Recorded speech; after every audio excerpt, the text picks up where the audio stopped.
Okay, vocals.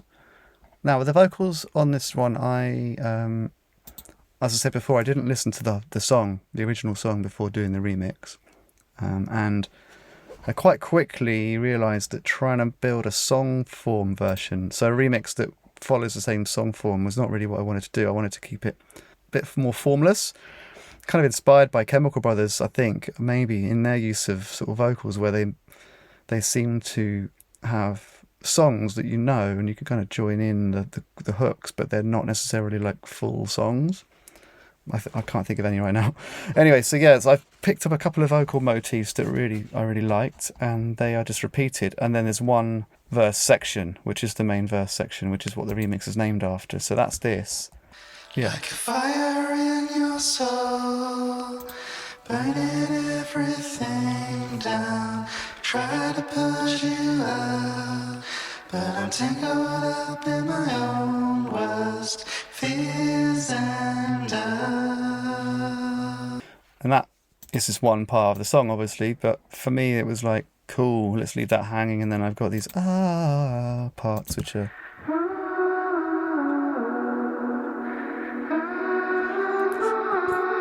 different times, different filters. Sometimes they're really airy. So yeah, firstly, with the vocals on the verse, the verse kind of lyrical vocal bit, I've duplicated it so that, well, the first part, let's look, get organised, Steve, come on. First one has got two chains. So the first chain, compression, EQ, pulling out all the low end, and then some de-essing because it's being compressed quite a lot. Second chain, EQ, overdrive, giving it a bit of edge, mono, making it mono, and then this is where it's going through this tape reverb space, which has got a combination of a bit of reverb, 50% delay, and it's just like on its own.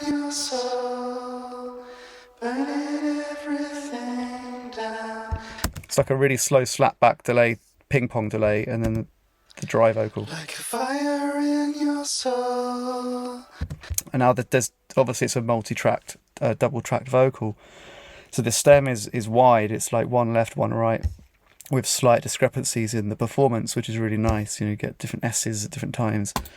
And so I've just accentuated that. And then at the end of these two chains, which are being blended, you've got another de-esser, another compressor, and then another EQ, and just making sure it's all being looked after.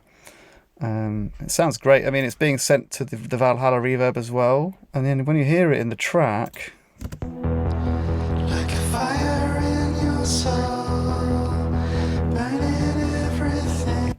It's taken it from being more of a dry indie pop vocal to being a real kind of spaced out vocal, psychedelic.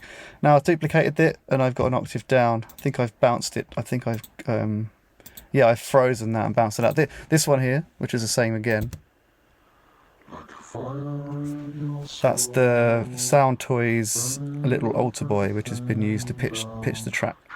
If you blend it in. But I'm tangled up in my own worst fears and doubts. Doesn't really stand out in the track, but does a lot, actually. Adds a lot of weight to it. I think in the end section you can hear it. Like a fire in your soul. But yeah, the ear, your human ear kind of focuses on the higher frequencies, the closer up ones. Those lower, distorted kind of lower vocals are kind of in the background. But yeah, done that. That's cool. And then there's there's a couple of sections in the song where there's the overlapping vocals, which I really like. This bit here.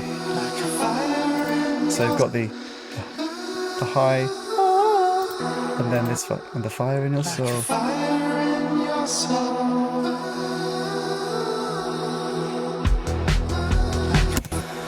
And that's that. I mean, the idea being, like I said, it's still catchy. You can still join in if you want to sing and know the song. You've got 3 iterations of that verse.